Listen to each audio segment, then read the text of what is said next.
Mid-IR spectroscopy for characterization of adsorbates and adsorbate interactions with surface catalysis will be presented by Ichikawa. Thank you, Professor Barnes. I know your plan is late, so you run for 20 minutes.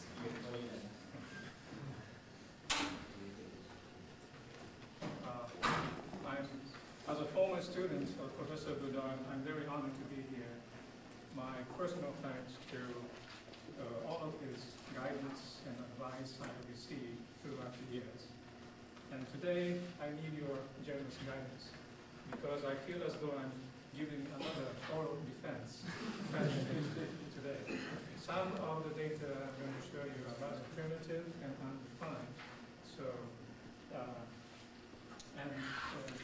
the title, what I call is firmer spectroscopy. I hope it might be of some interest to some of you. Now, there are those who work with industrial catalysts, which tend to be rather complex, ill-defined, such as supporting electronics. And there are those who work with simple, well-defined model catalysts, such as a single crystal. I have had the chance to work under Professor Boudin in the area of model supported metal particles, such as vapor-deposited particles in multi-hydrogen system, which have produced some interesting results that can fill the gaps between the two categories. In the area of surface characterization, with industrial type catalysts, the methods are rather limited, as you know, and we need pressure-insensitive methods such as the mid-infrared spectroscopy, which has been and will probably continue to be one of the most popular methods to characterize the adsorbated surfaces. On the other hand, with model catalysts, we have abundant methods, mainly electron spectroscopic methods, but they must be operated at low pressure. Electron energy loss spectroscopy has provided important information not only in regard to adsorbate structure, but also in regard to adsorbate as event interaction. We like to have similar information by the use of far infrared spectroscopy in combination with mid-infrared spectroscopy. Since there are some students in the audience, adsorption, surface diffusion, formation of intermediate rheological steps, formation of stable product going back to the gas phase. This is the catalytic cycle. What we are most interested in is the adsorbed state and their interaction with the surface. So, towards overall characterization of industrial catalyst city, that is our goal. To unravel the black box, mid-infrared spectroscopy can give us information about molecular structure of adsorbed species. What far infrared can do for you is to give some information about the interaction between surface and adsorbed species. And I believe in the near future we will be able to obtain physical properties of solid surfaces, such as phonon or lattice vibration, but we haven't got to that level yet. In addition, the second purpose of this study was to study under wide pressure range, to go down to the pressure range to communicate with the single crystal's work. This means adsorption at low coverage. Precision temperature control is something that is often ignored, but it is very, very important, especially when you are doing spectroscopy.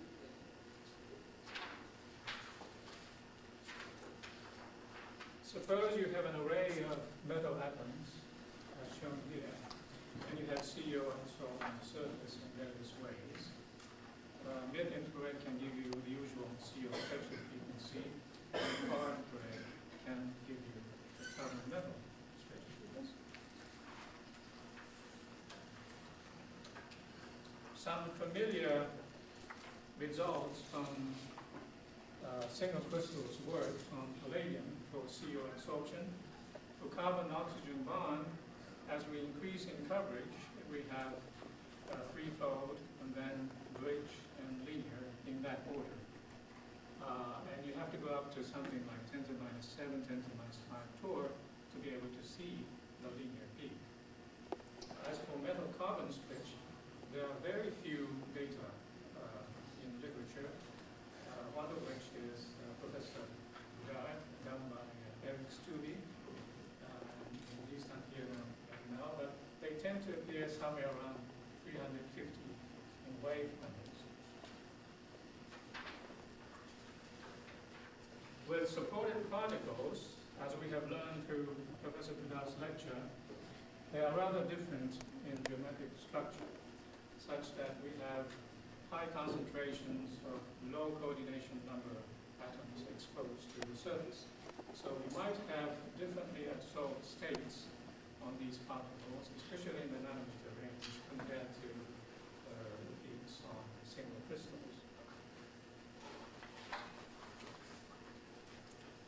Several OHPs to describe the apparatus. This is a stainless steel ultra-high vacuum system with 2 vacuum pumps, turbo pumps. One is for the reaction cell with the usual variable leak valve, pressure transducer for high pressure measurements, new ionization units for low pressure measurements, bellows pump to recirculate gas. We have laminar flow capillary to monitor the wide pressure range gas phase composition by 12-4 mass spectrometers. The mid-infrared and far-infrared spectrometers sit on the sliding table while the reaction cell is fixed.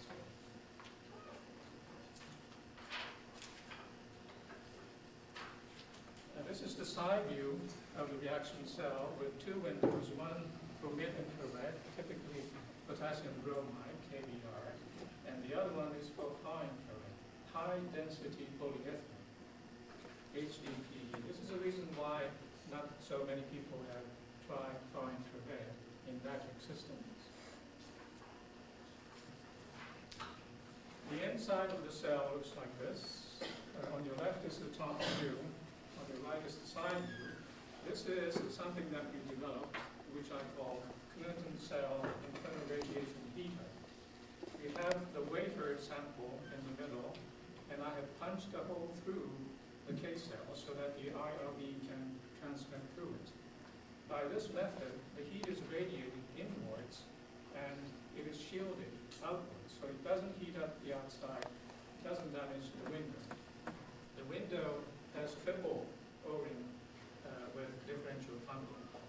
So in this system, one can go into 10 to the minus 10 region, and we can move the cell vertically to do both measurements.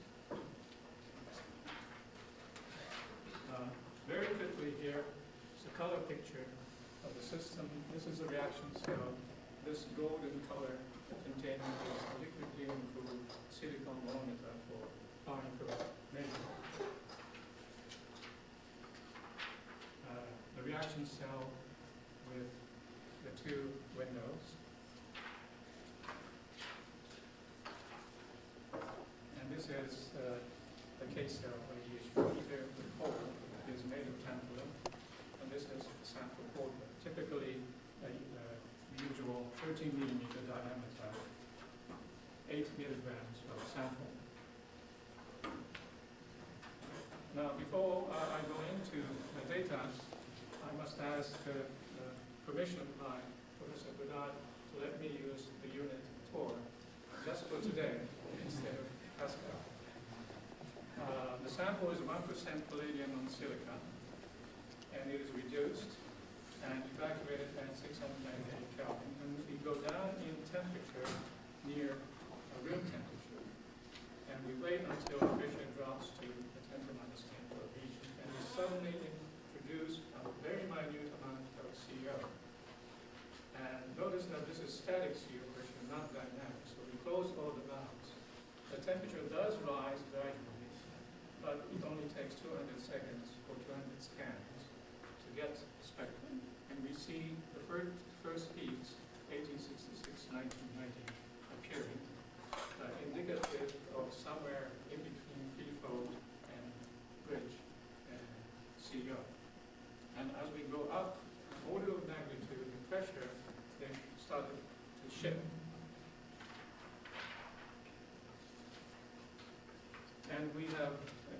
the pressure very much from 10 to the minus 5 torr, minus 4, minus 2, minus 2, minus 1, and all the way to 1. You can keep on going, but it only increases the rotational modes of the physistope and gas phase CO. And as you can see, the two major peaks gradually shift to higher frequency. Something that we have observed in single crystals studies. We can see the trends better. The horizontal coordinate is log 10 of CO in the torr, so minus 6 is 10 to the minus 6 torr. The major shifts occur below 10 to the minus 6 torr, and it is rather gradual above this pressure. So while these are being measured, next is the far infrared spectrum. And so at almost the same temperature, room temperature, 5.6 times 10 to the 8 torr, we have the first spectrum indicating peaks at 337, 399. We actually have seen a spike coming out at much lower pressure around 337. It is almost so-called Lorentzian rather than a Gaussian peak. First we thought it was a glitch, but it turned out it was not. And what is surprising is that as we go up 7 orders of magnitude in pressure to 0.1, the peak positions of these two major peaks do not shift very much. So what this tells us so far is that the shifts in carbon-oxygen stretching frequency may be mainly due to the lateral interaction or the dipole-dipole interaction. Next is the CO oxidation reaction at 373 Kelvin. We did 2 experiments. One is the introduction of CO first at 10 torr, and this is the spectrum, a rather broad spectrum of peaks at around 1956 and 1915. And next we introduced 5 torrs of oxygen, so that we now have a stoichiometric mixture for CO oxidation reaction. But not much change, except for this 1957 peak that is gradually increasing. We've decided to increase the oxygen pressure much higher, 20 times that of CO, and we started to see rigorous oxidation reaction going on and increase of this 1967 peak. If we refer to earlier work by Ertl and his groups back in 1979, CO and oxygen absorption and sequential absorption of labeled 101, he indicated that CO tends to inhibit the dissociative absorption of oxygen when CO was introduced first. And we may be seeing the same thing here.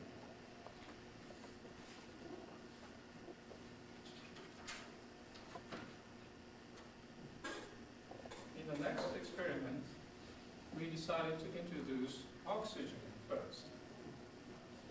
And this is oxygen to 210 torr, lots of oxygen, and then a very tiny amount of CO, 0.1 torr.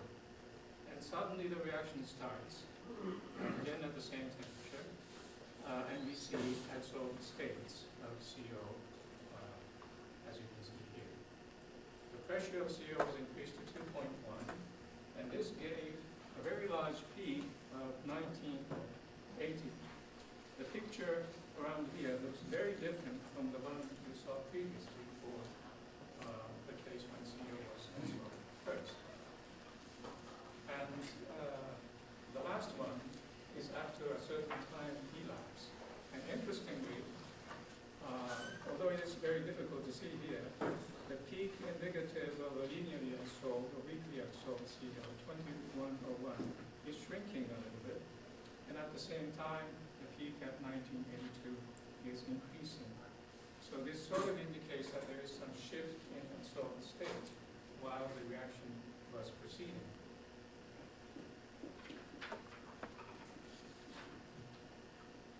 So last lastly, what is happening to the metal carbon stretch? And these are the results.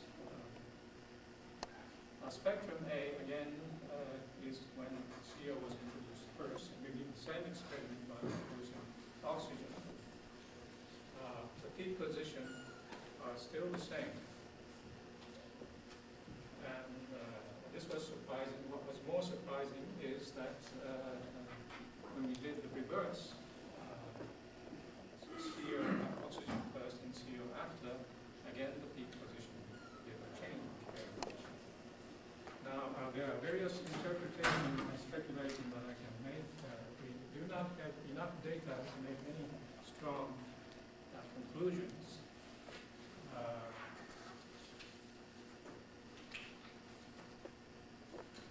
But here they are. So in this particular case of CO adsorption and CO oxidation reaction, adsorbate bond appears relatively uninfluenced by the population decomposition when we have it compared to the internal bond structure adsorbed in the CO stretch. The importance of overall in situ characterization